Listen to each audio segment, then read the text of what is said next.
ಕೆಡಿಸಿರುವ ಸಾಧುವಿಗೆ ಗುಣಿಗೆ ಮಣಿಯುವೆನು, ಸಾಧುವಿಗೆ ಗುಣಿಗೆ ಮಣಿಯುವೆನು. ದೇವನ್ನರಿಸುವ ಶ್ರೀ ನಿಜ ಗುಣಿಯ ಗ್ರಂಥವನ್ನು ನಿಜವಾಗಿ ಬೇಡಿ ಮುಳಗಿಸುವ ಸುಜನರಿಗೆ ನಿತ್ಯ ನಮಿಸುವೆನು, ಸುಜನರಿಗೆ ನಿತ್ಯ ನಮಿಸುವೆನು. ಬದ್ಧ ಜೀವನಿಗೆಲ್ಲ ಅದ್ವೈತ ಬೋಧಾರಿ ಶುದ್ಧರನ್ನಾಗಿ ಕೈದ ಶ್ರೀ ಜಡಿಸಿದ್ದ ಸಿದ್ಧರುಡರಿಗೆ ನತನಂತೆ, ಸಿದ್ಧರುಡರಿಗೆ ನಂದನಂತೆ. ಬಾಳ ಬಲ ವೇದಾಂತಕ್ಕೆ ಸರಿ ಬಾಳ ಗರ್ಜನೆ ಕೇಳುವ ತನಕ ಬಾಳ ಕೂಗುತ್ತಲಿಪ್ಪರೇ ಶಾಸ್ತ್ರವೆಂಬುವ ನರಿಗಳು. ಬಾಳ ಶಕ್ತಿಯ ಶೃಂಗ ಗರ್ಜನೆ ಬಾಳ ಕೇಳಿದ ಬಳಿಕ ಕೂಡವು ಬಾಳ ಕೇಳಲು ಬೇಕು ಎಂಬ ಶಾಸ್ತ್ರವನ್ನು.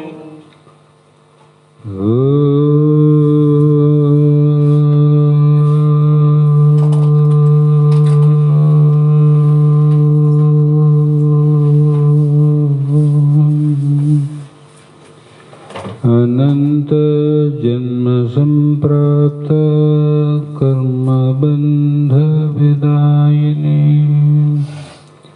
आत्मा ज्ञान प्रदानेन तस्मै श्री गुरुवे नमः. सिद्ध सद्गुरुपादाब्जं जननी जनकस्त तत्त्वोपदेशकर्तारं नत्वा भक्तिपुरस्सरम्. जगदादि जगद्गुरु ಸಿದ್ಧಾರೂಢ ಮಹಾಸ್ವಾಮಿಗಳ ಶ್ರೀಪಾದ ಪದ್ಮಗಳಿಗೂ, ಆರೂಢ ಜ್ಯೋತಿ ಶಿವಪುತ್ರ ಮಹಾಸ್ವಾಮಿಗಳ ಶ್ರೀಪಾದಗಳಿಗೂ,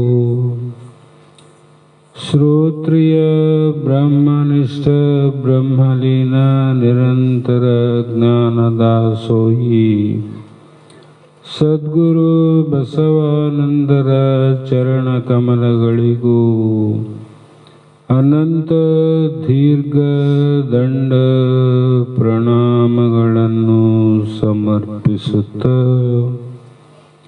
ಸದ್ಗುರು ಸಿದ್ಧಲಿಂಗಪ್ಪ ತಾತ ಕಪಗಲ್ ಇವರನ್ನು ಮನದೋಳು ಧ್ಯಾನಿಸುತ್ತ, ತಮ್ಮೆಲ್ಲರಿಗೂ ವಂದಿಸುತ್ತ, ಈ ದಿನ ಶ್ರೀಮನ್ ನಿಜಗುಣ ಯೋಗಿಗಳು ಸಂಸ್ಕೃತ ಭಾಷೆಯಲ್ಲಿ ಇರುವಂಥ ಬೃಹದಾರಣ್ಯಕ ಉಪನಿಷತ್ತಿನ ಯಜ್ಞವಲ್ಕ್ಯ ಮೈತ್ರಾದೇವಿಯ ಸಂವಾದವನ್ನು ಆಧಾರವಾಗಿಟ್ಟುಕೊಂಡು ಕನ್ನಡದಲ್ಲಿ ಪರಮಾನುಭವ ಬೋಧೆ ಎನ್ನುವ ಹೆಸರನ್ನಿಟ್ಟು ಇಲ್ಲಿಯವರೆಗೂ ಅನಂತ ವಿಚಾರಗಳನ್ನು ತಿಳಿದುಕೊಂಡು ಇವತ್ತಿನ ವಿಷಯ 1ನೆಯ ಸಂಧಿ 13ನೆಯ ಸೂತ್ರದ 2ನೆಯ ನುಡಿ ಇಂದಿನ ಆಧಾರದ ವಿಷಯವಾಗಿದ್ದು, ಸೂತ್ರದಲ್ಲಿ ಜನನೆಯ ಜಠರದಿಂದ ಉದಿಸಿ ಜೀವಾತ್ಮನು ಈ ತನುವೇ ತಾನೆಂದು ಸಂಸ್ಕರಿಪನು ಅಂತ. ಪಂಚಮಹಾಭೂತದಿಂದ ಉತ್ಪತ್ತಿಯಾದಂಥ ದೇಹ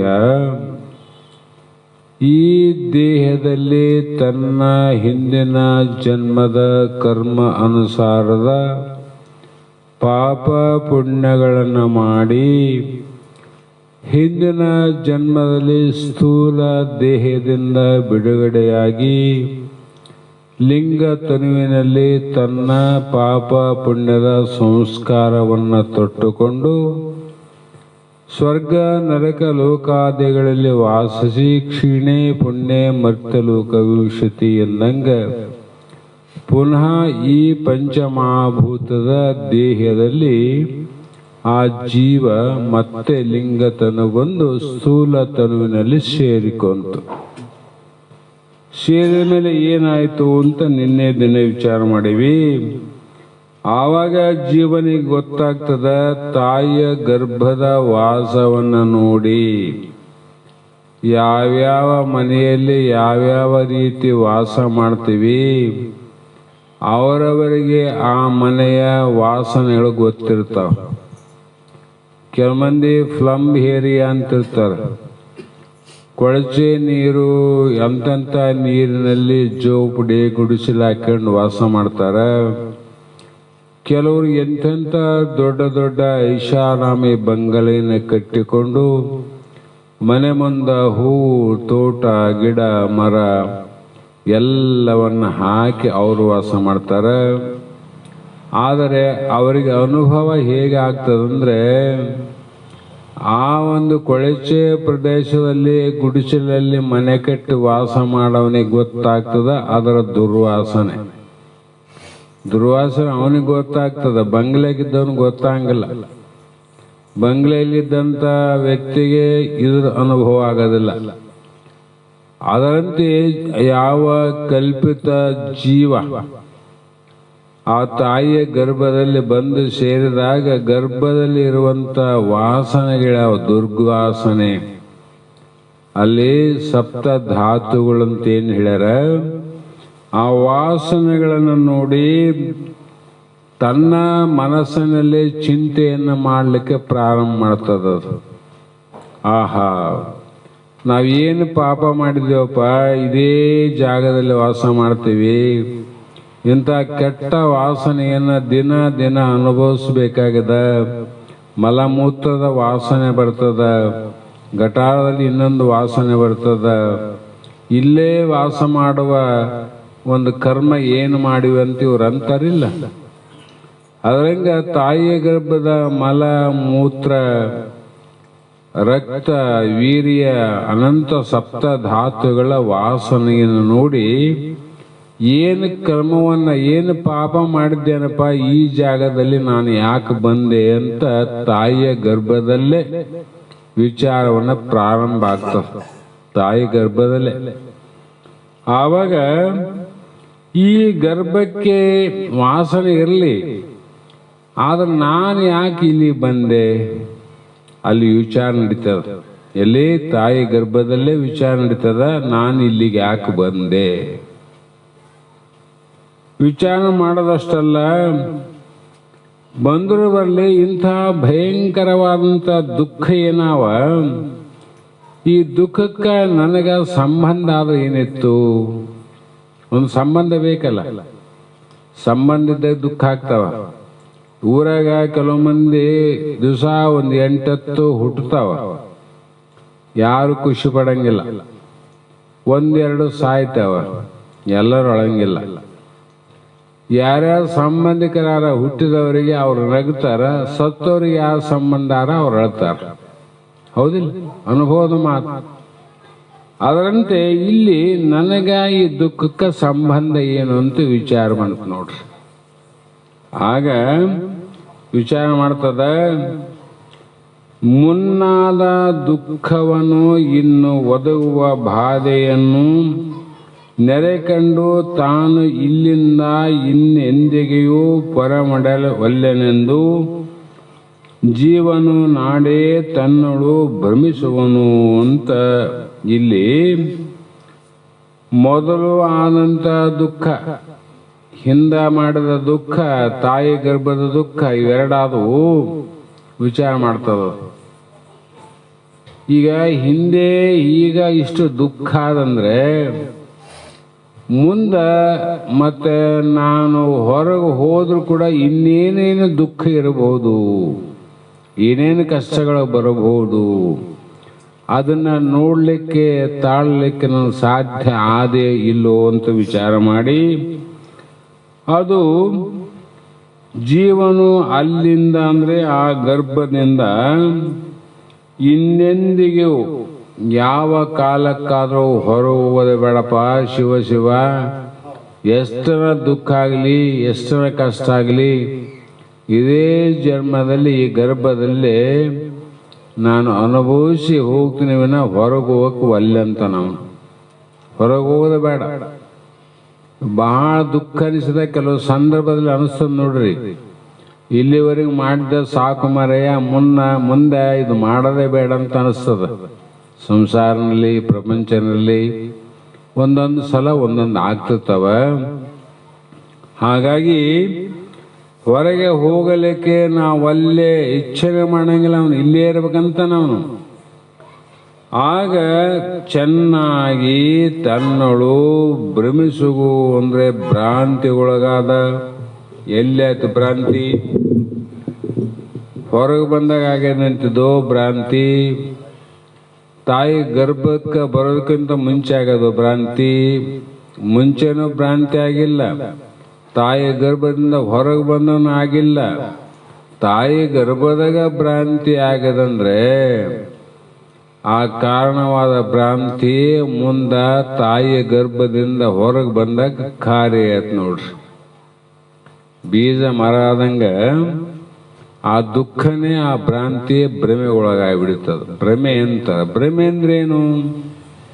ಭ್ರಮೆ ಅಂದ್ರೆ ಏನಿಲ್ಲ, ಅದು ಇದ್ದಂಥ ವಸ್ತುವಿನಲ್ಲಿ ಇಲ್ಲದನ್ನ ಏನು ನೋಡ್ತೀವಿ ಅದೇ ಭ್ರಮೆ. ಇದ್ದಂಥ ವಸ್ತು ಇದ್ದದ್ದೇನ್ರಿ? ಹಾವಾದ. ಇದ್ದಂಥ ಹಾವಿನಲ್ಲಿ ಇದ್ದಂಥ ಹಗ್ಗದಲ್ಲಿ ಇಲ್ಲದ ಹಾವು ಕಾಣ್ತದಲ್ಲ, ಹಾವು ಅದೇನು ಇಲ್ಲದಿದ್ರು ಕಾಣ್ತದಲ್ಲ, ಇದಕ್ಕೆ ಭ್ರಮೆ ಅಂದ್ರು. ಇದೇ ಭ್ರಮೆ. ಇದರಂತೆ ಎಲ್ಲ ತಿಳ್ಕೋಬೇಕು.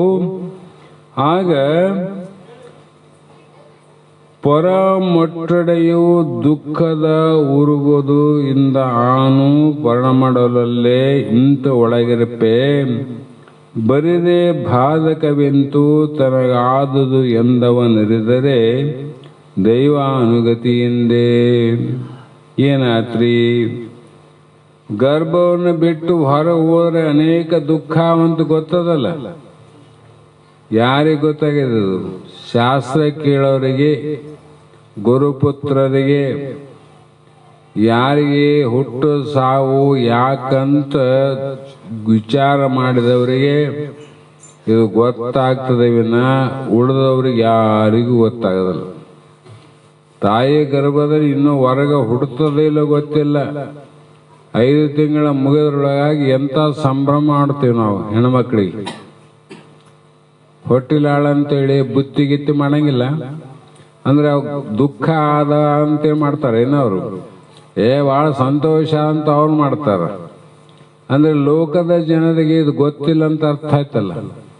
ಯಾರು ವಿವೇಕ ಮಾಡ್ತಾರ, ಯಾರು ಗುರುಪುತ್ರರಾರ, ಗುರುಪುತ್ರರು ಇದ್ರು ಕೂಡ ಬಹಳ ಮಂದಿಗೆ ಅಲ್ಲದು.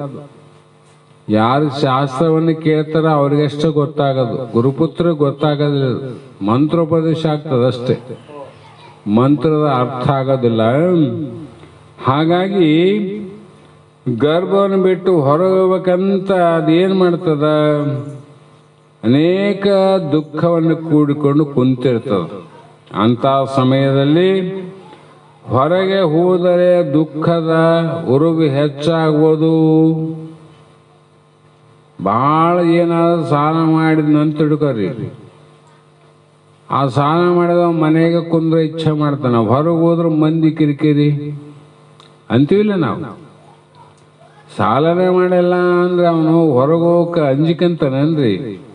ಮನೆ ಬಿಟ್ಟು ಯಾವಾಗ ಹೊರಗೆ ಹೋದ್ನಂತ ನಾವು. ಅದು ಸಾಲ ಮಾಡಿದ್ದ ಮರ್ಯಾದೆ ಪ್ರಶ್ನೆ ಇತ್ತು. ಮನೆ ಬಿಟ್ಟು ಹೊರಗೆ ಹೋದ ಬೇಡ. ಮತ್ತೆ ಇನ್ನು ಹೇಳ್ತೀವಿ, ಯಾರನ್ನ ಕೇಳಿದ್ರೆ ಮನೆಗೆ ಇಲ್ಲ ಅಂತ ಹೇಳ್ಬಿಡ್ರಂತೀವಿ ನಾವು. ಮನೆಗಿಲ್ಲ ಅಂತ ಹೇಳ್ರಂತ ಅಂದ್ರೆ ಮನುಷ್ಯ ಹೊರಗೆ ಹೋಗಕ್ಕೆ ಒಲ್ಲೆ ಅಂತ. ದುಃಖ ಆದಾಗ ಯಾರು ಬಯಸಂಗಿಲ್ಲ. ಅದರಿಂದ ಅವನು ಕೂಡ ಪರ ಒಲ್ಲೆನು, ನಾನು ಹೊರ ಹೋಗವಲ್ಲೆ ಅಂದಾಗ ಈ ರೀತಿ ಹೊರಗೋಗವಲ್ಲ ಅಂದ್ರೆ ಏನರ್ಥ? ಒಳಗಿರ್ಪೆ, ನಾನು ಇಲ್ಲೇ ಗರ್ಭದಾಗ ಇರ್ತೀನಿ.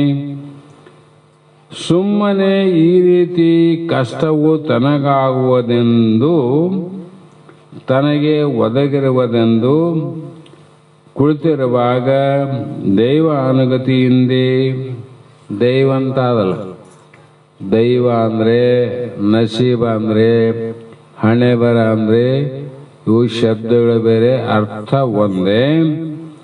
ಆ ಯುವತಿ ಬೇರೊಂದು ಅಸುಮತೆಯಾಗುವಂತೆ ವೈಷ್ಣವ ಮಾಯೆ ಮುಸುಗುತ್ತಾ ಆ ಕ್ಷಣದವಳು ತವೆಸೂತಿ ಎಂಬ ಮಾರುತನು ಉರೆ ಪಡೆಯುವುದು ಅಂತು ಅವನು ಅಧೋಮುಖ ಆಗುವ ಅಂದದಿ.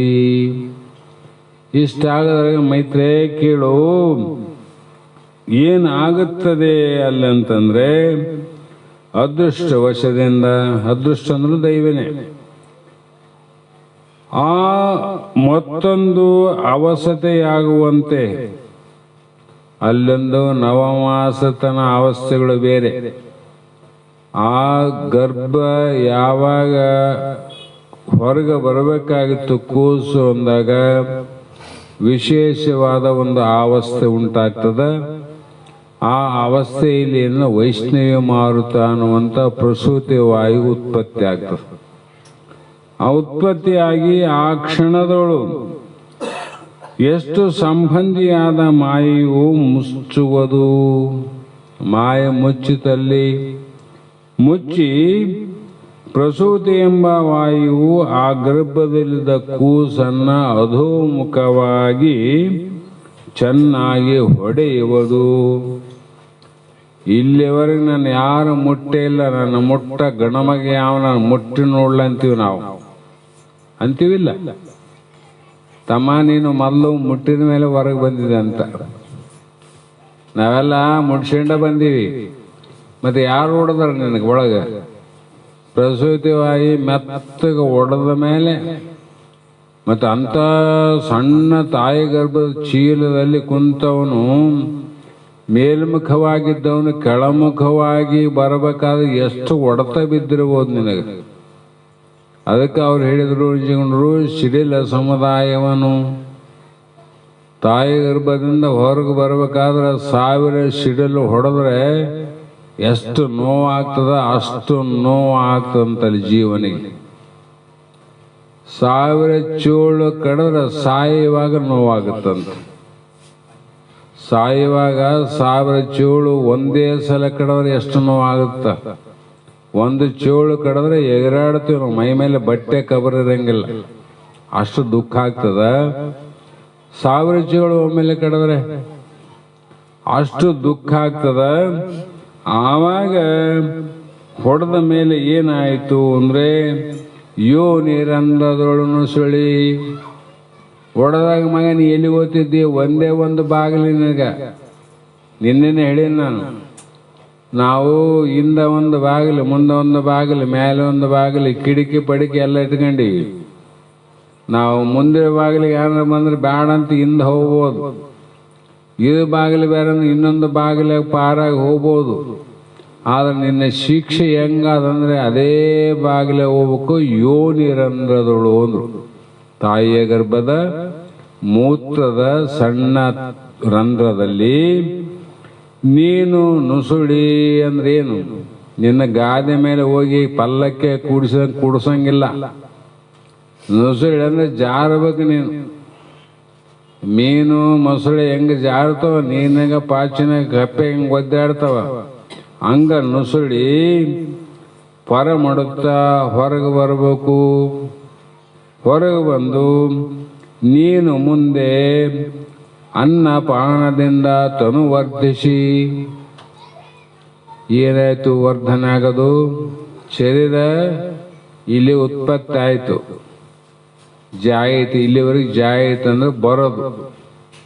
ಇನ್ನು ವರ್ಧತೆ ಇದು ಎದರಿಂದ ಆಗ್ತದ ಅಂದ್ರೆ, ಶಿವನು ಪರಮಾತ್ಮ ಅವತ್ತು ಕೈ ಬಿಟ್ಟು ನೋಡು. 9 ತಿಂಗಳ ಏನು ಗರ್ಭದಾಗಿದ್ದಿ, ನಿನ್ನ ರಕ್ಷಣೆ ಮಾಡೋ ಜವಾಬ್ದಾರಿ ನಂದಿತ್ತು. ಅಲ್ಲಿ ಬೆಳೆ ಇಲ್ಲ, ಭೂಮಿ ಇಲ್ಲ, ಯಾವುದು ನೀರಿಲ್ಲ, ಯಾವುದು ಅನ್ನ ಇಲ್ಲ, ಏನಿಲ್ಲದಲ್ಲಿ ನಿನ್ನ ರಕ್ಷಣೆ ಮಾಡಿದ. ಹೊರಗೆ ಬಂದಮೇಲೆ ಪರಮಾತ್ಮ ಏನು ಮಾಡಿದ? ಅನ್ನ ನೀರಿನಿಂದ ಊಟ ಮಾಡಿ ಇದು ವರ್ಧಿಸಿ ಅಂದ್ರೆ ಬೆಳೀತದೆ ಶರೀರ. 9 ತಿಂಗಳ, 12 ತಿಂಗಳ, 1 ವರ್ಷ, 2 ವರ್ಷ ಹಿಂಗೆ ಬೆಳಕಾಂತ ವರ್ಧಿಸಿ ಮತ್ತು ಶರೀರವನ್ನು ಬೆಳೆಸಿ. ಶರೀರ ಎದರಿಂದ ಬೆಳೀತದಂಥದ್ದು? ಅನ್ನ ನೀರಿಂದಲೇ ಬೆಳೆದಿದ್ದು. ಅನ್ನ ನೀರು ಹೋಗುವ ತನಕ ಗೂಳಿಯಂತಿರ್ಪದು, ಅನ್ನ ನೀರು ಹೋಗದ ಮರುದಿನವೇ ಮುದಿ ಗೂಳಿಯಂತಾಗುವುದು ಈ ತನುವು ಅಂತ ಬರೆದ. ಅನ್ನ ನೀರು ಭಾಳ ಚೆನ್ನಾಗಿ ಓದ್ತಿತ್ತಂದ್ರೆ ಇದೇನು ಭಾಳ ಯೌವನದಲ್ಲಿ ಮನ್ಮತ ಕಂಡಂಗೆ ಆಗ್ತದ, ಚಲೋ ರೀತಿಯಿಂದ ಬೆಳೀತದ, ರೂಪವಂತನ ಆಗ್ತದ. ಇಷ್ಟೆಲ್ಲ ಅನ್ನದಿಂದ ಇಷ್ಟೆಲ್ಲ ಚಂದ ಕಂಡದ್ದು ಅದೇ ಅನ್ನ ನೀರು ಎಂದು ಹೋಗಲಾರ್ದಂಗೆ ಆಗ್ತದ, ಅವತ್ತು ಮುದಿಗೂಡದಂಗೆ ಆಗ್ತದ. ಆಯ್ತು, ಹೆಂಗೆ ಚಂದ ಕಾಣದು ಬೆಳೆದದ್ದು ಹಂಗಂಗ ಮುದುಡಿ ಹೋಗ್ತಾವ. ಹೀಗೆ ಮಾನಿನಿ ಅಂದ್ರೆ ಮಾನವುಳ್ಳ ಸ್ತ್ರೀಯಳೆ. ಮಾನ ಅಂದ್ರೆ ಮರ್ಯಾದೆ ಅಂದ್ರು. ಉಳಿದವ್ರಿಗೆ ಮರ್ಯಾದೆ ಇಲ್ಲ ಹೆಣ್ಮಕ್ಳಿಗೆ. ಉಳಿದ ಹೆಣ್ಮಕ್ಳು ಮರ್ಯಾದೆ ಇಲ್ಲ ಅಂತಲ್ಲ, ಆದರೆ ಇವರಿಗೆ ಮರ್ಯಾದಿಸಿತು ಅಂತ ಕರೆದಲ್ಲ. ಅತ್ಯಂತ ಶ್ರೇಷ್ಠವಾದ ಮರ್ಯಾದಸ್ಥರು ಯಾರಂದ್ರೆ ಈ ಮಾನವ ಶರೀರವನ್ನ ತೊಟ್ಟುಕೊಂಡು ಬಂದಂತ ಸ್ತ್ರೀಯರಾಗಲಿ ಪುರುಷರಾಗಲಿ, ಅದರಲ್ಲಿ ಸ್ತ್ರೀಯರು ಹೆಚ್ಚಿನ ಮಟ್ಟದಲ್ಲಿ ಇದಕ್ಕೆ ಬರೋಂಗಿಲ್ಲ. ಪುರುಷರಿಗಿದ್ದಷ್ಟು ಅಧಿಕಾರ ಸ್ತ್ರೀಯರಿಗಿಲ್ಲ. ಅಂಥದ್ರಲ್ಲಿ ನೀನು ನನಗೆ ಎಂಥ ಪ್ರಶ್ನೆಯನ್ನು ಮಾಡಿ ಯಾವ ಒಂದನ್ನು ತಿಳಿದರೆ ಎಲ್ಲವನ್ನು ತಿಳಿದಂತ ಆಗಬೇಕು ಅಂತ ವಿಚಾರವನ್ನು ಮುಂದಿಟ್ಟುಕೊಂಡು ನನಗೆ ಆನಂದ ಒಂದೇ ಬೇಕು, ಅದಕ್ಕೆ ಏನಾದರೂ ಉಪಾಯ ಆದೇನು ಅಂತ ಕೇಳಿದ್ದಿ.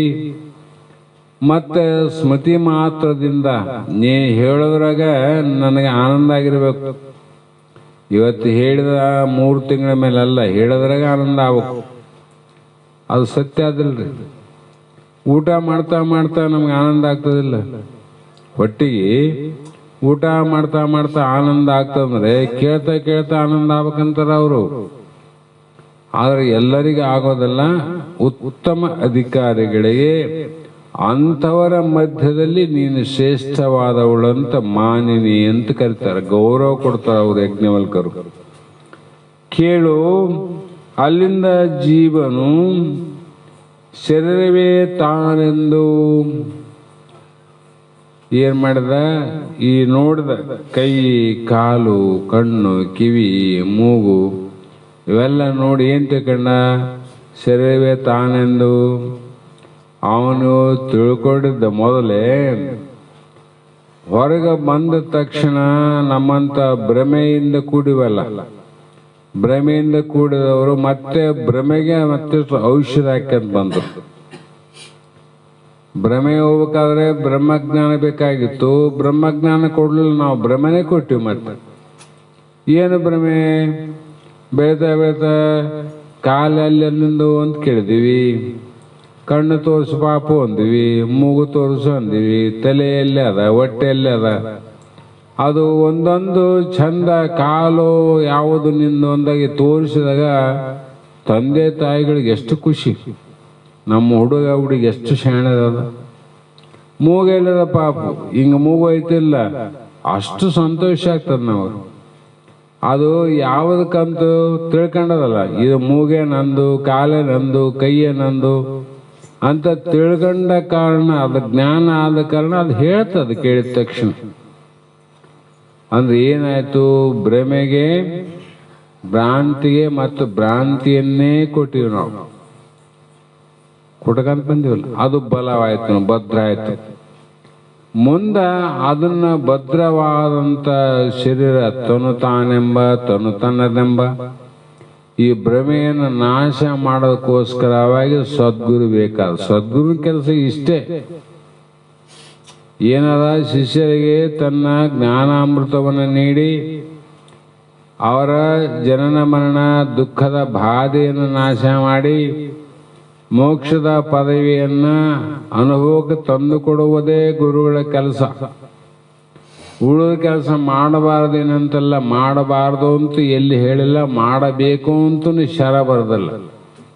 ಮಾಡಿದ್ರೆ ಗುರು ಆಗ್ತಾನ, ಮಾಡದಿದ್ರಲ್ಲ ಅಂತಲ್ಲ. ಈ ಕೆಲಸ ಮಾಡದಿದ್ರೆ ಅವನು ಸದ್ಗುರು ಆಗೋದಿಲ್ಲ. ಶಿಷ್ಯರಿಗೆ ತನ್ನ ಬೋಧಾಮೃತವನ್ನು ಹೇಳಿಲ್ಲ ಅಂದ್ರೆ ಅವನು ಗುರು ಆಗೋದಿಲ್ಲ. ಉಳಿದು ಮಾಡಲೇಬೇಕಂತನಿಲ್ಲ, ಮಾಡಬೇಕಂತನಿಲ್ಲ, ಅವನ ಇಚ್ಛಾ. ಅದು ಈ ಕಾರ್ಯ ಮಾತ್ರ ಮಾಡಲೇಬೇಕು, ಈ ಕಾರ್ಯ ಮಾಡಲೇಬೇಕು. ಹಾಗಾಗಿ ಅಂಥ ಮಹಾತ್ಮರು ಆ ಶರಣಾಗತರಾದ ಶಿಷ್ಯಗೆ ಏನು ಬೋಧ ಮಾಡಿದ್ರಪ್ಪ ಅಂದರೆ, ನೀನು ಯಾವುದನ್ನು ತಿಳಿಬೇಕಂತ ಹೊಂಟಿದ್ದಿ ಅದನ್ನು ತಿಳ್ಕೋ ಅಂತ ಹೇಳಕ್ ಹೋದ್ರು. ಹಾಗೆ ಮುಂದೆ ವರ್ಧಿಸಿ ತಾನಿಂದು ಬಗೆದು ಸಂಸ್ಕರಿಪನು ಅಂದರೆ ಆ ದೇಹವನ್ನು ಪೋಷಣೆ ಮಾಡಕ್ಕೆ ಶುರು ಮಾಡಿದ್ ನೋಡ್ರಿ. ಸಂಸ್ಕರಿಪನ ರಕ್ಷಣೆ ಮಾಡ್ತಾನ. ಯಾವ ರೀತಿ ರಕ್ಷಣೆ ಅಂದರೆ, ಮನೆ ಬೆಂಕಿ ಹತ್ತಿತ್ತು, ಗಂಡ ಹೆಂಡತಿ ಮಕ್ಕಳು ಎಲ್ಲರೂ ಮಕ್ಕಂಡಿದ್ರು, ಮಧ್ಯರಾತ್ರಿ ಬೆಂಕಿ ಬಿತ್ತು ಅಂತ ಹಿಡ್ಕಾರಿ. ಆವಾಗ ನೋಡ್ತಾನ ಎಲ್ಲರೂ ಒಂದೇ ಹಾಸಿಗೆ ಮಕ್ಕಂಡಾರ. ಆದರೆ ಹೆಂಡತಿ ಮೇಲೆ ಮಕ್ಕಳ ಮೇಲೆ ಎಷ್ಟು ಪ್ರೇಮ ಅದಂದ್ರೆ, ನೀ ಇಲ್ಲ ಅಂದ್ರೆ ನಾ ಇಲ್ಲ, ನಾ ಇಲ್ಲ ಅಂದ್ರೆ ನೀ ಇಲ್ಲ ಅಂತ ಹೇಳ್ತಾನೆ ಇವನು. ಅದು ಬೆಂಕಿ ಬಿದ್ದಾಗ ತಾನು ಮೊದಲು ಓಡಿ ಹೋಗಿ ಹೊರಗೆ ಬಂದು ಆಮೇಲೆ ಹೊರಗೆ ಬರ್ರಿ ಅಂತ. ಮೊದಲು ಅವನು ಕಳಿಸಿ ತಗೊಂಡ್ಬರ್ಬೇಕು, ಮಕ್ಕಳನ್ನ ಹೆಂಡರನ್ನ ಕಳಿಸಿ ತಗೊಂಡ್ಬರ್ಬೇಕಿಲ್ಲ ನಿಜವಾಗಿ ಪ್ರೇಮ ಇದ್ರೆ. ಹಂಗಿಲ್ಲ, ಮೊದಲು ತಾನು ಹೊರಗೆ ಬಂದು ಅವನು ಬರ್ರಿ ಬೆಂಕಿ ಬಿದ್ದದ ಬರ್ರಿ. ಕುಟಿಲತ್ವಲ್ಲ ಅಂದ್ರೆ ಯಾರ ಮೇಲೆ ಯಾರು ಪ್ರೇಮಾರ? ತಮ್ಮ ದೇಹದ ಮೇಲೆ ತಾವು ಪ್ರೇಮ ಇದ್ದವರು ವಿನ ಸುಮ್ಮನೆ ಕುಟಿಲತ್ವ ಅಂತಿದ್ರು. ಹಾಗಾಗಿ ಈ ದೇಹವು ತಾನು ಅಲ್ಲ ಅಂತ ಯಾಕೆ ಹೇಳ್ತಾ ಬಂದ್ರು? ನೀನು ಯಾಕಲ್ಲ? ವನಿತೆ ಕೇಳು, ಈತನು 6 ಕೌಶಿಕಮಯವನೇ, ಚರ್ಮ, ರುಧಿರ, ಮಾಂಸಗಳು, ಜನನೀಯ, ರುದ್ರಾಂಶ, ಎಲವು, ಮಜ್ಜನಾವಿವು, ಜನಕನ ರೇತಾಂಶವೆನಿಪವು. ಪಂಚಮಹಾಭೂತ ಶರೀರ ಅಂತ ಹೇಳಿದ್ರೆ ಇಲ್ಲಿವರೆಗೂ ಅವನ್ನೆಲ್ಲ ನಾವೆಲ್ಲ ನೋಡ್ಕಂತಾರ. ಏನವ? ಈ ದೇಹದಲ್ಲಿ ಚರ್ಮ ಅದಲ್ಲ, ನಮ್ಗೆ ಕಾಣ್ತದೆ ಚರ್ಮ, ರಕ್ತ ಅದ, ಮಾಂಸ ಅದ. ಇವು 3 ಯಾರು ಒಂದು ತಾಯಿಯ ಅಂಶಗಳು ಅಂತ. ಇವು 3 ತಾಯಿಯ ಅಂಶಗಳು ಅಂದ್ರೆ ಭಾಗಗಳು. ಅಸ್ಥಿ ಮಜ್ಜನರ ಅಂತ ಇವು 3 ಏನವ? ಇವು ತಂದೆಯ ರೇತಸ್ಸಿನ ಅಂಶಗಳು. ರೇತಸ್ ಅಂದ್ರೆ ವೀರ್ಯ, ತಾಯಿದೊಂದು ರಕ್ತ. ತಾಯಿಯು 3, ತಂದೆಯ 3, 6 ಕೌಶಿಕವೆನಿಪ ಈ ದೇಹ. ನೋಡು ನಿಂದೇನಾದ್ರಾಗ ದೇಹ ನಾನಂತರ ಚರ್ಮ ನಾನನು ಅಂತಿದ್ದೇನು? ಚರ್ಮ ನಾನಂಗಿಲ್ಲ, ದೇಹ ನಾನಂತ ನಮಗ. ಮತ್ತೆ ರಕ್ತ ನೀನೇನು, ರಕ್ತ ನಾನಲ್ಲ. ಮಾಂಸ ನೀನೇನು, ಮಾಂಸ ನಾನ ಅಂತಾನ. ಮತ್ತೆ ಅಸ್ಥಿ, ನರ, ಮಜ್ಜೆ ಅಂತೀವ ಅವಲ್ಲ, ಇವು ಯಾವನ ನೀನೇನಂದ್ರೆ ಇವು ಯಾವ ನಾನಲ್ಲ ಅಂತಾನ. ಮತ್ತೆ ದೇಹ ನಾನಂತಾನ. ಇದು ಭ್ರಾಂತಿ ಅಲ್ಲ, ತಿಳಿದಿದ್ದಿ, ವಿಚಾರ ಮಾಡ್ತಿದ್ದಿ. ದೇಹ ನಾನಂಗಿದ್ರೆ ಅನು ರಕ್ತ ನಾನನು, ಚರ್ಮ ನಾನನು, ಮಲಮೂತ್ರ ನಾನನು. ಯಾವ ಅನ್ನಂಗಿಲ್ಲ. ಯಾಕೆ ಅನ್ನಂಗಿಲ್ಲ? ನಿನ್ನವಲ್ಲ, ಅದಕ್ಕೆ ಅನ್ನಂಗಿಲ್ಲ, ಗೊತ್ತದ. ಆದ್ರೆ ಮತ್ತೆ ಅಜ್ಞಾನದಿಂದ ನಂದಂತಿದ್ದಿ. ವಿಚಾರ ಮಾಡಿದ್ರೆ ಅಲ್ಲಂತಿದ್ದಿ, ಜ್ಞಾನಕ್ಕೆ ಬಂದಾಗ ಅಲ್ಲಂತಿದ್ದಿ, ಅಜ್ಞಾನದಾಗ ಹೌದಂತಿದ್ದಿ. ಆ ಕಾರಣ ಆದ್ದರಿಂದಲೇ ಈ ದೇಹವು ತಾನೆಲ್ಲವೆಂದು. ದೇಹ ಯಾಕನೇನಲ್ಲಪ್ಪ? ಇವ್ಯಾವ ನಿನ್ನವಲ್ಲಲ್ಲ. ಏನನಿದ್ರೆ ದೇಹದಾಗ ತಾಯಿಯೂ ಅವ, ತಂದೆವು ಅವ. ಅದಕ್ಕೆ ರಕ್ತ ವೀರ್ಯದ ಕೌಶಿಕಮಯ. ಆ ಕಾರಣದ ಒಂದು ಹಿಂದೂ ಸಂಪ್ರದಾಯದಲ್ಲಿ ಮೊದಲು ಬಹಳ ಕಾಲದಿಂದ, ಈ ಮಧ್ಯದಲ್ಲಿ ಒಂದೊಂದು ಜಾತಿ ವರ್ಣ ಧರ್ಮಕ್ಕನುಸಾರವಾಗಿ ಲಗ್ನ ಕಾರ್ಯಗಳಲ್ಲಿ ಕೆಲವು ಮಂದಿ ಜ್ವಾಳ ಉಗ್ತಾರ, ಕೆಲವು ಮಂದಿ ಇವು ಲಂಬಾಣಿಯವರು ಅವ್ರು ಬೇರೆ ಹಾಕ್ತಾರ. ಕೆಲವು ಕಡೆಯಿಂದ ಹೆಚ್ಚಾಗಿ ನಡೀತಕ್ಕಂಥದ್ದು ಅಕ್ಕಿ ಮತ್ತು ಕುಂಕುಮ. ಅಕ್ಕಿಯಲ್ಲಿ ಕುಂಕುಮ ಬೆರೆಸಿ ಹಾಕ್ತಾರೆ ಲಕ್ಷತೆ. ಅದಕ್ಕೆ ಕಾರಣ ಏನು ಗೊತ್ತಿಲ್ಲ, ಸುಮ್ಮನೆ ಅಕ್ಕಿ ಕಾಳಾಕಿ ಬಂದೇವಪ್ಪ. ಎದಕ್ಕೆ ಊಟ ಮಾಡುವ ಮರ ಅಂದ್ರೆ ಅಕ್ಕಿ ಕಾಳು ಹಾಕೋದು ಮುಖ್ಯಪ್ಪ. ಊಟ ಏನು ನಡೀತದ, ಮಾಡಿದ್ರೆ ನಡೀತದ, ಮಾಡ್ಲಿಕ್ಕೆ ನಡೀತದ ಅಂತ. ಇದು ನೋಡಿ ಹೆಂಗದ ಪರಿಣಾಮ. ಊಟ ಮಾಡಿದ್ರೆ ನಡೀತದ, ಬಿಟ್ರೆ ನಡೀತದ, ಮಲ್ಲ ಅಕ್ಕಿ ಕಾಳು ಹಾಕೋದು ಮುಖ್ಯ ಅಂತ. ಅದೇನು ಅಕ್ಕಿ ಕಾಳು ಅಂತಂದ್ರೆ ತಾಯಿದು ಕುಂಕುಮ ಕಲಸೋದು ತಾಯಿಯ ಲಕ್ಷಣ. ಅದು ರಕ್ತ ಇದ್ದಂಗ. ಅಕ್ಕಿ ಕಾಳು ಬೆಳಗಿರ್ತವಲ್ಲ, ಇಬ್ಬರಿಗೆ ಹುಟ್ಟಿದವನಂತ ಹಾಕ್ತದ ಅವರು. ಇಬ್ಬರಿಗೆ ಹುಟ್ಟಿದವನಿಗಂತ ಅಕ್ಕಿ ಕಾಳು ಹಾಕೋದು. ಅಪ್ಪನವ್ರು ಬಂದು ಅಕ್ಕಿ ಕಾಳು ಹಾಕಿದ್ರು, ತಾತನವ್ರು ಬಂದು ಅಕ್ಕಿ ಕಾಳು ಹಾಕಿದ್ರು. ಅವ್ರು ಅಕ್ಕಿ ಕಾಳು ಹಾಕೋರ್ಗು ಗೊತ್ತಿಲ್ಲ, ಹಾಕ್ಸಂಬನು ಗೊತ್ತಿಲ್ಲ. ಹಾಕದ ಏನನ್ನಾಗಲಿ ಅದು ಲಕ್ಷಣ ಕಂಡಿರಲ್ಲ ಮಾತು. ಹಿಂದಿನವರು ಏನಾದ್ರು ಒಂದು ಕಾರ್ಯ ಮಾಡಿದ್ರೆ ಅದಾಗ ಗುಟ್ಟಿಟ್ಟ ಮಾಡಿರ್ತಾರ. ಸಾಮಾನ್ಯ ಜನರಿಗೆ ಅರ್ಥ ಆಗಲ್ಲ, ವಿಚಾರಕ್ಕೆ ಹೋದಾಗ ಅರ್ಥ ಆಗ್ತದೆ. ಹಾಗಾಗಿ ಇಲ್ಲಿ ಮುಂದೆ ಏನಾಗ್ತದ, ತಾತನ ರೇತವೆಂಬುದು ಕರ್ಮವೆನಿಪದು, ಮಾತೆಯ ರುದ್ರವೆಂಬದು ಮಾಯೆ ರೇತು ರಕ್ತದ ಮೇಳವೆಂಬುವ ದಾನವ ಮೆನೆ ಅಣುಮಾನ ಈತನು ತಾನೇ ಮುಮ್ಮಲ ಜಾತ ಅಂದ್ರು. ಅಂದೇನು, ತಂದೆಯವರೇ ಕರ್ಮ, ತಾಯಿಯ ರಕ್ತವೇ ಮಾಯ, ಮಾಯಾಮಲ ಇವಂತ ಹೇಳ್ತಾರಲ್ಲ. ಈ ರೀತಿ ಆ ಕೂಟವೇ ಅಣುಮಲವೆಂದು 3 ಮಲಗಳಿಂದ ಉತ್ಪನ್ನ ಆಗ್ಯದ. ಏನು ಅಂದ್ರೆ ಕರ್ಮಮಲ, ಅಣುಮಲ, ಮಾಯಾಮಲ. ಇವ್ಯಾರು ಒಪ್ಪ? ನಿನಗೆ ಅಣುಮಲನಿಲ್ಲ, ಕರ್ಮಮಲನಿಲ್ಲ, ಮಾಯಾಮಲ ಇಲ್ಲ. ಇವು ತಂದೆ ರೇತ ರಕ್ತದಿಂದ ಹುಟ್ಟಿದು ಮಲದೋಷಗಳಿವು. ನಿಂದೇನಾದ ದೋಷದು? ಈ ದೋಷ ಕಳಕ. ಈ ದೋಷ ಯಾರು ಕಳ್ಕೋಬೇಕಂತ? ಯಾರ್ದನ ಮೈ ತೊಳೆದ್ರೆ ಯಾರಿಗನ ಸ್ವಚ್ಛ ಆಗ್ತದೆ? ಯಾರ್ದನ ಮೈ ತೊಳೆದ್ರೆ ಯಾರು ಸ್ವಚ್ಛ ಇಲ್ಲ. ಯಾರ ಮೈ ಅವ್ರು ತೊಳ್ಕೊಂಡ್ರೆ ಸ್ವಚ್ಛ ಆಗ್ತದೆ.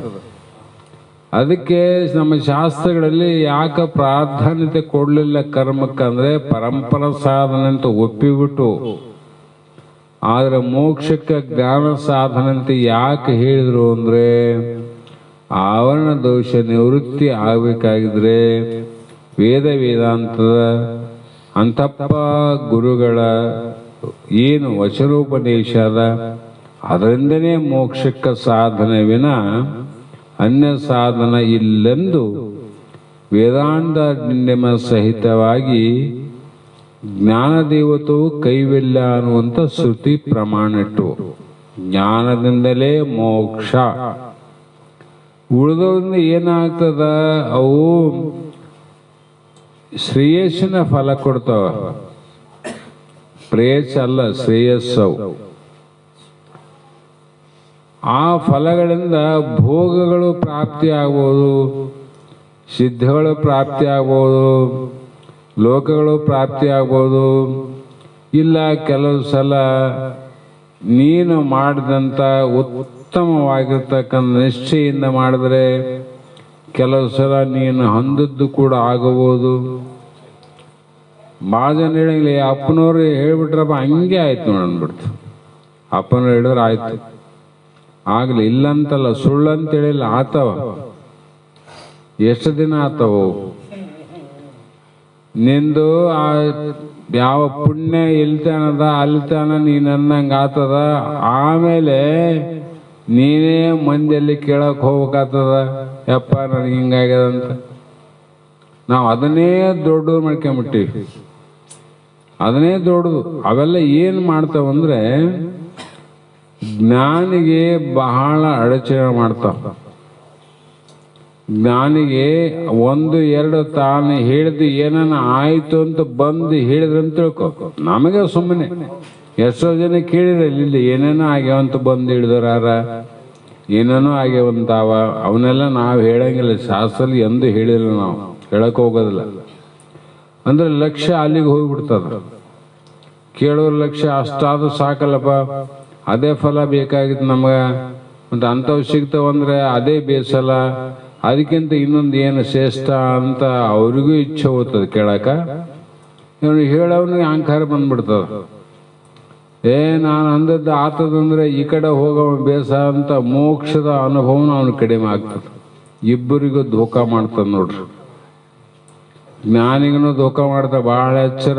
ಗುರುಗಳು ಹೇಳ್ತಿದ್ರು ಬಹಳ ಎಚ್ಚರ. ಅಷ್ಟಮ ಸಿದ್ಧಿಯಾದ ಜ್ಞಾನಿಂದ್ರು ಕೂಡ ಈಗ ಭೇಟಿ ಆಗಲಿ ತಿನಿಗೆ ಭೇಟಿ ಆಗ್ಬೇಡ ಅಂತ ಹೇಳ್ತಾರೆ. ಯಾಕಂದ್ರೆ ಜ್ಞಾನದ ಸ್ವರೂಪದ ಇರುವಿಕೆಯನ್ನು ನಾಶ ಮಾಡ್ತಾವು. ಹಾಗಾಗಿ ಮಹಾತ್ಮನ ಆ ಕಡೆ ಲಕ್ಷ್ಯ ಕೊಡಂಗಿಲ್ಲ, ಕೇಳೋರು ಕೂಡ ಆ ಮಾತಿಗೆ ಲಕ್ಷ್ಯ ಕೊಡಬಾರ್ದು. ಅವ್ರ ಲಕ್ಷ್ಯ ಕೊಟ್ಟರೆ ಈ ಭೋಗ ಭಾಗ್ಯಕ್ಕೆ ಸೀಮಿತ ಆಗ್ಬಿಡ್ತದೆ, ಜ್ಞಾನಕ್ಕೆ ಅವು ಹೋಗೋದು. ಅಲ್ಲಿಗೆ ಹೋದ್ರೆ ಇದಾಗ್ತದಪ್ಪ ಅಂತೇಳಿ ಆ ಕಡೆ ಹೋಗೋ ಇಚ್ಛೆ ಆಗ್ತದ. ಜ್ಞಾನದ ಕಡೆ ಯಾವಾಗ ಆಗ್ಬೇಕು? ಅದಕ್ಕಾಗಿ ಬಲ್ಲವರು ಅದನ್ನು ಹೇಳಂಗಿಲ್ಲ. ತೀವ್ರ ಮುಮುಕ್ಷಿತದ್ದವರು ಅದಕ್ಕೆ ಬೆಲೆನೂ ಕೊಡಂಗಿಲ್ಲ, ಬೆಲೆ ಕೊಡೋಕೋಂಗಿಲ್ಲ. ಹಾಗಾಗಿ ಇಲ್ಲಿ ಕರ್ಮಫಲವೆಂದು 3 ಮಲಗಳಿಂದ ಉತ್ಪನ್ನವಾದ್ದರಿಂದ ಇದು ಶರೀರ ಮಲಮಯವಾಗಿದೆ. ಹೇಗೆಂದರೆ ತಂತುಗಳಿಂದ ರಚಿತವಾದ ಪಟವು, ಅಂದ್ರೆ ತಂತು ಅಂದ್ರೆ ದಾರದ ಎಳೆ, ಅದನ್ನ ಬಟ್ಟೆ ಆಗ್ಯದಲ್ಲ. ದೇಹವು ಮಲಮಯವಾಗಿದೆ. ಆ ನೂಲಿಂದ ತಯಾರಾದ ಬಟ್ಟೆಯಲ್ಲಿ ನೂಲನ್ನು ಬಿಟ್ಟು ಬೇರೆ ಏನೇನು ಬಟ್ಟೆ ತುಂಬ ಬರೇ ನೂಲಾದ. ಅದಂಗ ದೇಹ ತುಂಬ ಏನದ ಬರೇ ಮಲಮಯ ಅದ ನೋಡ್ರಿ, ಬ್ಯಾರೆ ಏನು ಸಿಗೋದಿಲ್ಲ ಅಲ್ಲಿ. ಹೀಗೆ ನೀನು ಹೇಗಿದ್ದೀರಾಗ ಅಂದ್ರೆ ಶುದ್ಧ ಚೈತನ್ಯಾತ್ಮನು. ಶುದ್ಧ ಚೈತನ್ಯ ಅಂದ್ರೆ ಚೇತನ ಅಂದ್ರೆ ಒಂದೇ, ಚೈತನ್ಯ ಒಂದೊಂದ್ರೆ, ಅರಿವು ಅಂದ್ರೆ ಒಂದೇ, ಜ್ಞಾನ ಅಂದ್ರೆ ಒಂದೇ. ಹೀಗೆ ಅದರಿಂದ ದೇಹವು ನಾಲನ್ನ ತಿಳಿ. ಯಾಕಲ್ಲಂತ ತಿಳಿ, ಸುಮ್ಸನೆ ತಿಳಿಬೇಡ. ಈ ಮೈಕು ನೀ ನೋಡ್ತಿದ್ದೆ, ಮೈಕ್ ನೀನೇನು ಅಲ್ಲ. ಪುಸ್ತಕ ನಾನು ನೋಡ್ತೀನಿ, ಪುಸ್ತಕ ನಾನೇನು. ಆ ಗಿಡ ನಾನು ನೋಡ್ತೀನಿ, ಗಿಡ ನಾನೇನು. ಮನೆ ನಾನು ನೋಡ್ತೀನಿ, ಮನೆ ನಾನೇನು. ಏನೇನು ನೀನು ನೋಡ್ತಿದ್ದೆ ಅವೆಲ್ಲವೂ ನೀನಲ್ಲ, ಹೌದಿಲ್ಲ? ಅದ್ರಂಗೆ ಈ ದೇಹವು ನೀನು ನೋಡ್ತಿದ್ದಂದ್ರೆ ದೇಹ ನೀನು ಹೆಂಗಾತಿದ್ದಿ? ನೋಡಿದವೆಲ್ಲ ನಾನೇ ಅಂತ ಅಂದ್ರೆ ಈ ದೇಹ ನೀನು ನೋಡ್ತಿದ್ದೆ, ಅದನ್ನು ನಾನು ಅಂತ ಒಪ್ಪಿದ್ರೆ ಜ್ಞಾನಿಗಳು ಒಪ್ತಾರ. ಅದಾದ್ರೆ ನಾನಂತಿದ್ದಿ, ಇದಾದ್ರೆ ನಾನಂತಿದ್ದಿ. ನಿನಗೇನಂದ್ರು? ಇದಕ್ಕೆ ಭ್ರಮೆ ಅಂದ್ರು. ಒಮ್ಮೆ ತಾನಂತನ, ಒಮ್ಮೆ ತಾನದರಂತನ. ಹೀಗೆ 3ನೆಯ ಮಾಸದಳು ಗರ್ಭ ಮಿರ್ಪಡೆಯಳು ಪಕ್ಕ ಅಪಾನ ಮಾರುತನಲ್ಲಿ ಸುಳಿದು ತತ್ಪಿಂಡದ ಅವನೊಡೆಯಲಿಕ್ಕೆ, ತತ್ಪಿಂಡವು ಒಡೆಯಲಿಕ್ಕೆ ಜವಳಿ ಮಕ್ಕಳು ಉದಿಸುತ್ತಿರ್ಪವು. ಹಂಗನೆ ನಮ್ಗಾವಲ್ಲ ಹೆಣ್ಣು ಯಾಕೆ ಕುಡ್ದಂತ ಹೇಳಿದ್ರು. ರಕ್ತ ಹೆಚ್ಚಾಯ್ತು ಅಂದ್ರೆ ಹೆಣ್ಣು ಹುಡ್ತದ, ವೀರ್ಯ ಪ್ರಮಾಣ ಹೆಚ್ಚಾದ್ರೆ ಗಂಡು ಹುಡ್ತದ, ರಕ್ತ ವೀರ್ಯ ಸಮ ಆದ್ರೆ ಷಂಡ ಅಂತ ಹೇಳಿದ್ವಿ ನಿನ್ನೆ, ಹೋಗ್ಯದ. ಈಗ ಇನ್ನೊಂದು ಉಳ್ಕಂತು. ಕೆಲವು ಮಂದಿ ಅವಳಿ ಜವಳಿ 2-3 ಮಕ್ಕಳು ಹಡಿತಾರಲ್ಲ, ಇದು ಹೆಂಗ ಅಂದ್ರೆ ಅದಕ್ಕೂ ಗರ್ಭೋಪನಿಷತ್ತರಲ್ಲಿ ಉತ್ತರಾವ. ಜಗತ್ತಿನಲ್ಲಿ ಶಾಸ್ತ್ರದಲ್ಲಿ ನಮಗೆ ಪ್ರತಿಯೊಂದಕ್ಕೂ ಉತ್ತರ ಅವ. ಕೇಳಲಾರ್ದ ನಮ್ಗೆ ಭಾಳ ಚಿಂತೆ ಮಾಡ್ತೀವಿ. ಏನೋ ಸ್ವಲ್ಪ ಏನಾದ್ರೆ ಚಿಂತೆ ಮಾಡ್ತೀವಿ, ಏನನ್ನಾದ್ರೆ ಸ್ವಲ್ಪ ಗಾಬರಿ ಆಗ್ತೀವಿ, ಭಯ ಆಗ್ತೀವಿ. ಅದು ಶಾಸ್ತ್ರ ಕೇಳಿದ ಮೇಲೆ ಯಾವುದು ಚಿಂತನೆ ಮಾಡಂಗಿಲ್ಲ, ಚಿಂತಿಸಬಾರದು ಅಂತ ನೇಮ. 3ನೆಯ ಮಾಸದ ಗರ್ಭ ಮಿರ್ಪಡೆ 1ನೇ ತಿಂಗಳ ನಿಂದಿರ್ತದಲ್ಲ, ಆ ಗರ್ಭ ಬೆಳ್ತಾ ಬೆಳ್ತಾ 3 ತಿಂಗಳದಾಗ ಇತ್ತು ಅಂದ್ರೆ ಆ ಸಮಯದಳು ಪೊಕ್ಕ ಉಪನ ಮಾರುತನಲ್ಲಿ ಅಲ್ಲಿ ಕ್ರಿಯೆ ಇರ್ತಾವಿನ್ನು, ಸತಿಪತಿಗಳ ಕ್ರಿಯೆ ಇರ್ತಾವ. ಆ ಕ್ರಿಯೆ ಇದ್ದಾಗ ಸುಳಿದು ತತ್ಪಿಂಡ ಆ ವಾಯು ಏನ್ ಮಾಡ್ತದ, ಒಡೆಯಲಿಕ್ಕೆ ಜವಳಿ ಮಕ್ಕಳು ಉದಿಸಿರ್ಪವು. ತಾಯಿಯಿಂದ ಒಂದು ವಾಯು ಬರ್ತದೆ. ಆ ಸಮಯದಲ್ಲಿ ಆ ವೀರ್ಯ ಬೀಳುವಾಗ ಆ ವಾಯು ಬಡಿತು ಅಂದರೆ ಆ ಒಳಗೆ 3 ತಿಂಗಳದ ಒಳಗಿರ್ತಕ್ಕಂಥ ಏನು ವೀರ್ಯ ಅದಲ್ಲ ಅದು ಒಡಿತದ. ಒಡೆದು ಎಷ್ಟು ತುಂಡಾಗ್ತದ? 2 ಭಾಗ ಆಯ್ತಂದ್ರೆ 2 ಮಕ್ಕಳು. 3 ತುಂಡಾಯ್ತಿಲ್ಲ 3 ಮಕ್ಕಳು. ಕೆಲವು ಮಂದಿ 4 ಹಡದ್ರಂತಲ್ಲ. 4 ಹೆಂಗ್ ಹಡದ್ರ ಅವರು? ಅವು ಭಾಗ ಆಗಿರ್ತಾವ, ಒಂದೊಂದು ಬೆಳಕ ಅಂತ 4 ಶಿಶುಗಳಾಗ್ಬಿಡ್ತಾವ. ಅವು ಒಡಿಲಿಲ್ಲ ಅಂದ್ರೆ ಒಂದೇ ಒಂದು ಹೆಣ್ಣನಾಗ್ಲಿ ಗಂಡನಾಗ್ಲಿ ಶೆಂಡಾಗ್ಲಿ ಈ ರೀತಿ ಉತ್ಪತ್ತಿ ಆಗ್ತಾವ. ಅದಕ್ಕೆ ಅಂಗನೆ ಜವಳಿ ಮಕ್ಕಳು 2 ಮಕ್ಕಳು ಹುಟ್ಟುವರು ಅಂತ ಇಲ್ಲಿ ಹೇಳಿದ್ರು. ಹೀಗೆ ಪಿಂಡೋತ್ಪತ್ತಿ ಕ್ರಮ ನಿರೂಪಣೆ ಸೂತ್ರ 13ಕ್ಕೆ ಪದ 123ಕ್ಕೆ ಅಂತ ಹೇಳ್ತಾ ಬಂದ್ರು. ಮುಂದೆ ಏನಾಯ್ತು ಅಂದ್ರೆ ಇದನ್ನು ದಾಟಿ ಹೋಗಬೇಕಾದ್ರೆ ವೇದ ಸಮ್ಮತವಾದ ಮಾತುಗಳನ್ನು ನಾವು ನಂಬಬೇಕು. ವೇದ ಸಮ್ಮತ ಅಂತ ಹೇಳ್ಕಂತ ಬಂದರಲ್ಲ, ಅವು ಸತ್ಯ ಅಂತ ಹೆಂಗ ನಂಬಬೇಕಂದ್ರೆ ನಂಬಬೇಕು. ಅದಕ್ಕೊಂದು ಸಣ್ಣ ದೃಷ್ಟಾಂತ ಹೇಳ್ತೀನಿ, ನೆನ್ಪು ಬಂದ. 2 ಗೆಳೆಯರು ಹೊರಟಿದ್ರು. ಹೋಗುವಾಗ ಯಾವುದೋ ಒಂದು ದೊಡ್ಡ ಸಿಟಿಯಲ್ಲಿ ದುಡ್ಡು ಕೊಟ್ಟು ಟಿಕೆಟ್ ತಗೊಂಡು ಅದು ನೋಡಕ್ ಮಾಡಿದ್ರು. ಒಳಗೆ ಗಾರ್ಡನ್ ಗಿರ್ಡನ್ ಎಲ್ಲ ಮಾಡಿರ್ತಾರೆ. 2 ಹೋದ್ರು. ಹೋಗ್ತಾ ಹೋಗ್ತಾ ಅಲ್ಲಿ ದಾರಿ ಇರ್ತಾವ ಸಣ್ಣ ಸಣ್ಣವು. ಹಿಂಗೆ ಎಡಕೋಗ್ರಿ ಬಲಕೋಗ್ರಿ ಎಡಕೋಗ್ರಿ ಬಲಕೋಗ್ರಿ ಸೀದಾ ಹೋಗ್ರಿ ಅಂತ ದಾರಿ ಹಾಕಿರ್ತಾರೆ. ಅದಂಗೆ 2 ಹೋಗ್ತಾ ಹೋಗ್ತಾ ಹೋದ್ರು. ಅಲ್ಲಿ ಒಂದು ಬೋರ್ಡ್ ಬರೆದಿತ್ತು, ಇಲ್ಲಿ ಹಣ್ಣುಗಳಿವೆ, ಹೂವುಗಳಿವೆ, ನಾನಾ ಥರ ಫಲಗಳಿವೆ. ಆದರೂ ಕೂಡ ಯಾರು ಯಾವ ರೀತಿಯಾದರೂ ಕೂಡ ಹಣ್ಣನ್ನು ಕಿತ್ತಬಾರದು, ಹೂವನ್ನು ಹರಿಬಾರದು, ತಿನ್ನಬಾರದು ಅಂತ ಬರೆದಿತ್ತು. ಅಷ್ಟು ನೋಡಿದ್ರು ಇಷ್ಟು ಹಣ್ಣು ತಿನ್ನಕ್ಕೆ ಬಂದಾವ, ಬೆಳೆಸ್ಯಾರ, ಎಲ್ಲ ಮಾಡ್ಯಾರ, ಇದನ್ನು ತಿನ್ನಬಾರ್ದಂತ ಬರ್ದಾರಲ್ಲ ಅಂತ ಒಬ್ಬನಿಗೆ ವಿಚಾರ ಬಂತು. ವಿಚಾರ ಮಾಡಿದ. ಆಮೇಲೆ ಏನು ಬರೆದತ್ತು? ತಿಂದರೆ ಅವನು ಹುಚ್ಚನಾಗುವನು ಅಂತಲೂ ಬರೆದತ್ತು. ತಿಂದರೆ ಹುಚ್ಚಾಗ್ತಾನೆ. ಆವಾಗ ಅವನೇನು ಮಾಡಿದ? ಇವು ಯಾವನು ಬರ್ದವನೇ ಹುಚ್ಚಾನ ಅನ್ಕಂಡ. ಅವನು ಬರ್ದವನೇ ಹುಚ್ಚಾನ. ಮತ್ತು ಇವು ತಿನ್ನಕ ಮಾಡ್ಯಾರ, ಆದರೆ ಕಿತ್ತಬಾರ್ದು ತಿನ್ನಬಾರ್ದು, ತಿಂದ್ರೆ ಹುಚ್ಚಾಗ್ತಂತ ಬರ್ದಾರ, ನೋಡೇ ಬಿಡವ ಅಂತೇಳಿ ತಿಂದ ಬಿಟ್ಟವ. ತಿಂದಗಳೇನಾಯ್ತು? ನಿಜವಾಗಿ ಅವನು ಹುಚ್ಚ ಹಿಡ್ಬಿಡ್ತ. ಹುಚ್ಚಿಡ್ತು. ಆವಾಗ ಅವನು ಸ್ವಲ್ಪ ಮುಂದಕ್ಕೆ ಹೋಯ್ತು. ನಾನು ಇನ್ನೊಬ್ಬನು ಇದು ನೋಡಿದ, ಇದೇನು ಪಂಚಿತಪ್ಪ ಅಂದ. ಅವನು ಇಲ್ಲಿ ಬರ್ದದ ಸತ್ಯ ಅದಲ್ಲ ಅಂತ ಅನಿಸ್ತು. ಮುಂದೆ ಹೋದ. ಅವನು ಹೋಗ್ತಾ ಹೋಗ್ತಾ ಕೆಲವು ದಾರಿ ಹಿಡಿದು ಹೋಗುವಾಗ ಅಲ್ಲಿ ಮುಂದೆ ಒಂದು ಸರೋವರ ದೊಡ್ಡದು, ಅದೇ ಗಾರ್ಡನ್ನಲ್ಲೇ. ಅಲ್ಲಿ ಕೆಲವು ಬರೆದಿದ್ರು, ಈ ಸರೋವರ ಇದೆ, ಇದರ ಆಳ ಇದುವರೆಗೂ ಯಾರಿಗೂ ಗೊತ್ತಾಗಿಲ್ಲ, ಇದರ ಆಳನೇ ಗೊತ್ತಿಲ್ಲ ಎಷ್ಟಾದಂತ. ಆದರೂ ಕೂಡ ಇದರಲ್ಲಿ ಈಜು ಬರದೇ ಇದ್ದವರು ಕೂಡ ಅವನು ಈಜಿ ದಡವನ ಸೇರ್ತಾನ. ಅವನು ಮತ್ತೆ ಎಂದಿಗೂ ಸಾಯುವುದಿಲ್ಲ. ದಡವನ್ನ ಸೇರಿದ ಮೇಲೆ ಮುಂದೆ ಹೋದಾಗ ಒಂದು ಸಿಂಹ ಬರ್ತದೆ. ಆ ಸಿಂಹದ ಮೇಲೆ ಆಸೀನನಾಗಿ ಅವನಿಗೆ ಲೋಕ ಕೀರ್ತಿಯನ್ನು ಪಡಿತಾನ ಅಂತ ಬರೆದಿರ್ತಾರೆ. ಅಲ್ಲಿ ಅವನು ವಿವೇಕಶಾಲಿ ವಿಚಾರ ಮಾಡ್ದ, ಅಲ್ಲ ಇದು ಸರೋವರ ಅಂತಾರ, ತಡನೇ ಇಲ್ಲ ಅಂತಾರ, ಮತ್ತೆ ಮುಳುಗಿದವರು ಎಗರಿದವರು ತೇಲ್ತಾರಂತ ಬರ್ದಾರ, ಮತ್ತೆ ಆರಾಮ್ ದಡ ಸೇರ್ತಾರ. ದಡ ಸೇರೊಳಗ ಒಂದು ಸಿಂಹ ಬರ್ತದ. ಆ ಸಿಂಹದ ಮೇಲೆ ಆರೂಢನಾಗಿ ಅವನೇನ್ ಮಾಡ್ತಾನ? ಲೋಕ ಕೀರ್ತಿಯನ್ನು ಪಡಿತಾನಂತ ಬರ್ದಲ್ಲ. ಏನು ವಿಚಿತ್ರ ಅಂತ. ಅವನು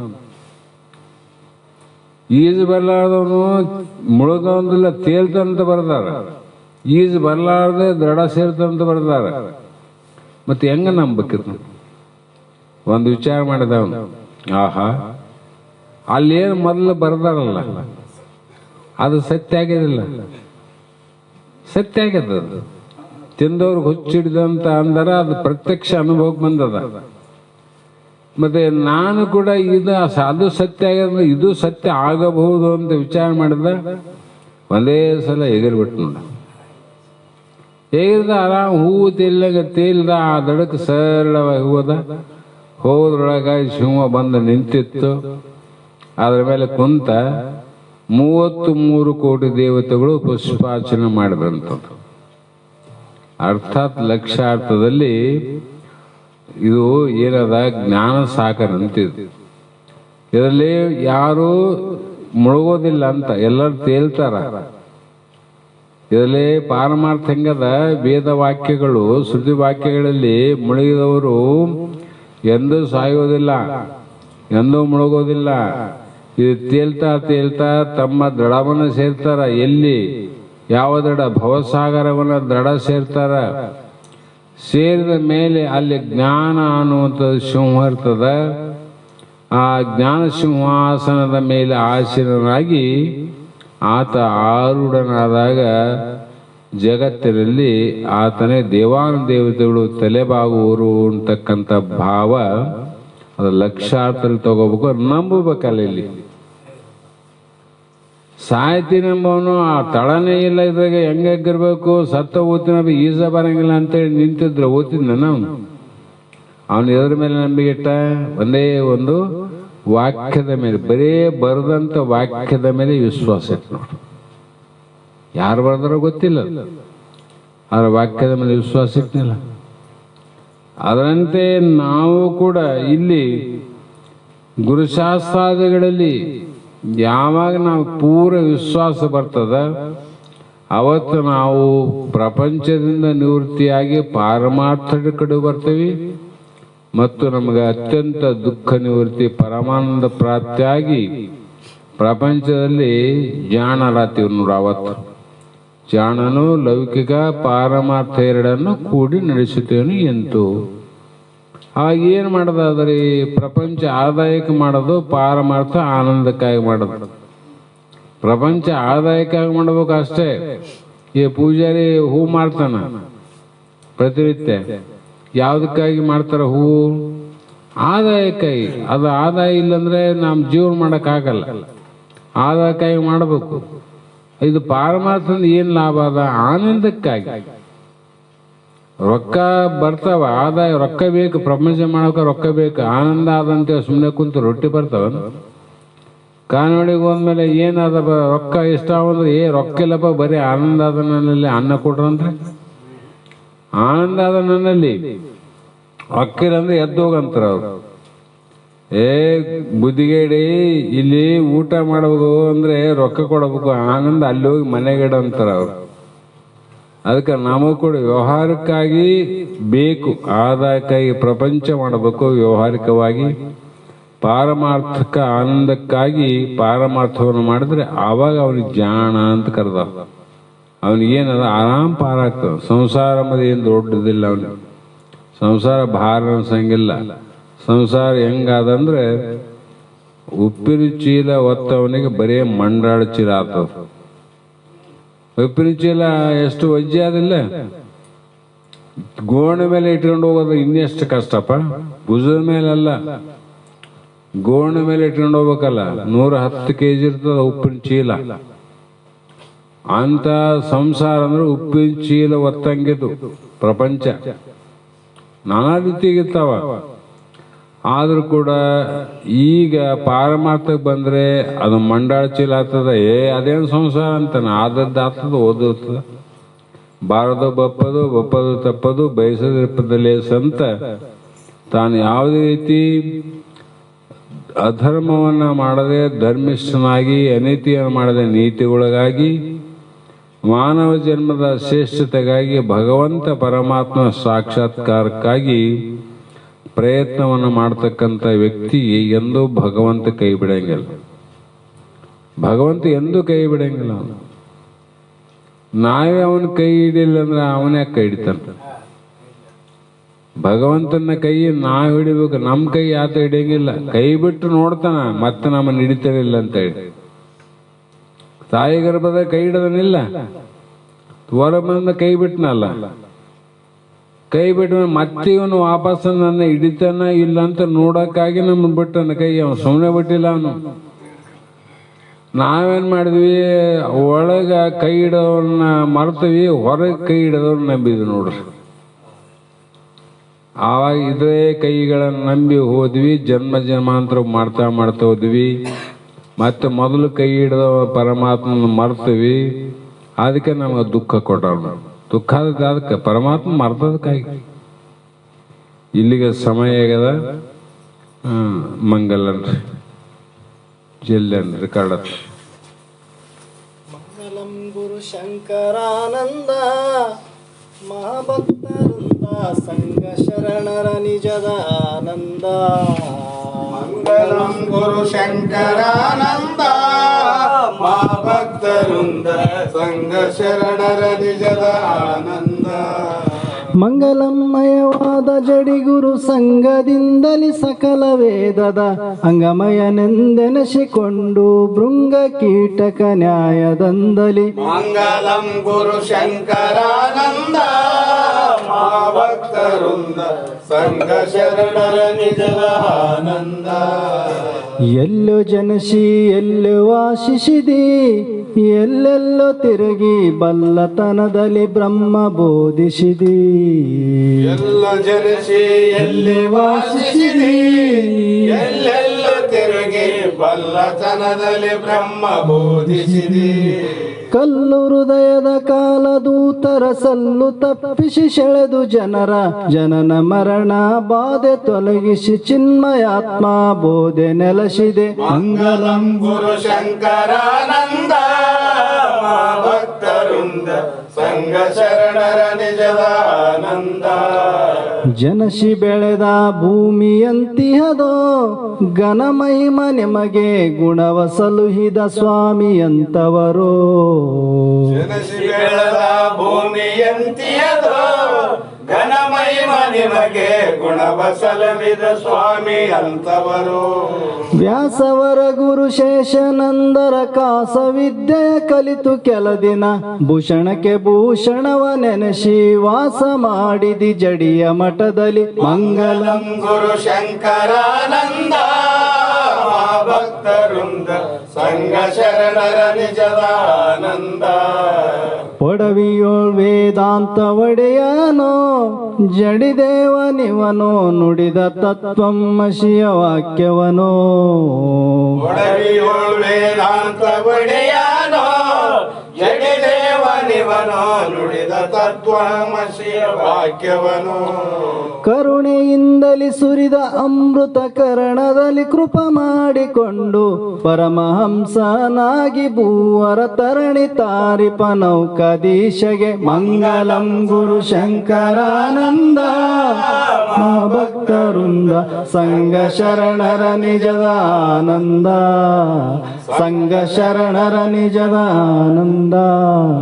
ಓಂ ಚೈತನ್ಯಂ ಶಾಶ್ವತಂ ಶಾಂತಂ ವ್ಯೋಮಾತೀತಂ ನಿರಂಜನಂ ನಾರಬಿಂದು ಕಲಾತೀತಂ. ಗುರು ಸಿದ್ಧಾರೂಢ ಸ್ವಾಮಿ ಕಿ ಜೈ.